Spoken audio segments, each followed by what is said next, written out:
Good day, everyone. My name is Grace Bation. My report is about the case of Victoria Milling versus Court of Appeals, dated June 19, 2000.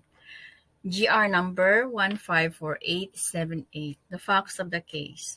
St. Therese Merchandising regularly bought sugar from petitioner Victoria's Milling Corporation, Incorporated. In the course of their dealings, petitioner issued several shipping lists, delivery receipts to STM as proof of purchases.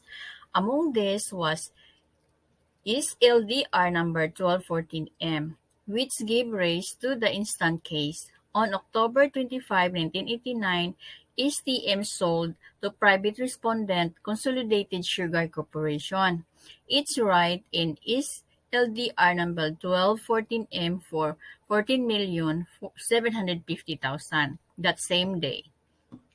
CEC wrote petitioner that it had been authorized by SDM to withdraw the sugar covered by East LDR number 1214M. Enclosed in the letter were a copy of East LDR number 1214M and a letter of authority from SDM authorizing CEC to withdraw for and in our behalf the refined sugar covered by shipping list. Delivery receipts, refined sugar is DR number 1214, dated October 16, 1989 in the total quantity of 25,000 bags.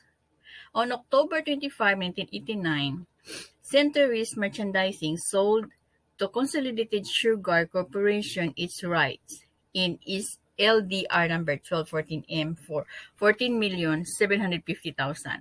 Consolidated Sugar Corporation issued checks in payment that same day. Consolidated Sugar Corporation wrote Victoria's Milling that it had been authorized by St. Therese Merchandising to withdraw the sugar covered by East LDR number 1214M.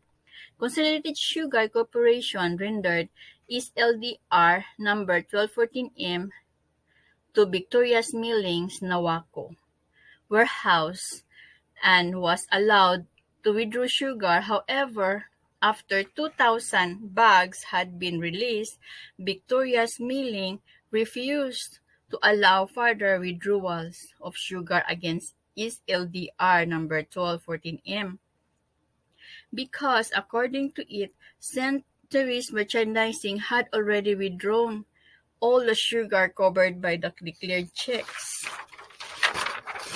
Private respondent CSC surrendered East LDR number 1214M to the petitioner's Nawako warehouse and was allowed to withdraw sugar. However, after 2,000 bags had been released, petitioner refused to allow further withdrawals of sugar against East LDR number 1214M.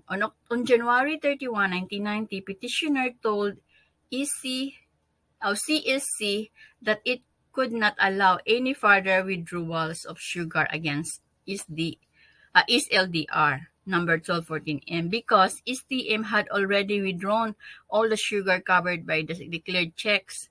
CSC sent petitioner a letter demanding the release of the balance of 23,000 bags. Petitioner noted that CSC had presented itself to be STM's agents as it had withdrawn the 2,000 bags against East LDR number 1214M for and in behalf of STM.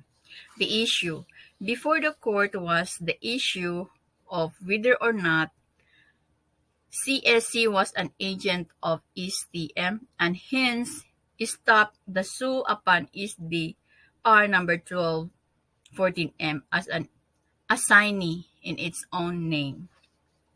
A decision was CSC was not STM's agent and could independently sue petitioner.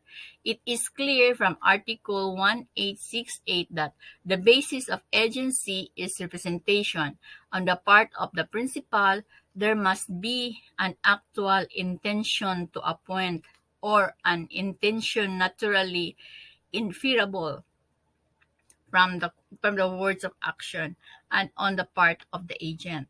There must be an intention to accept the appointment and act on it, and in the absence of such agents, there is generally no agency.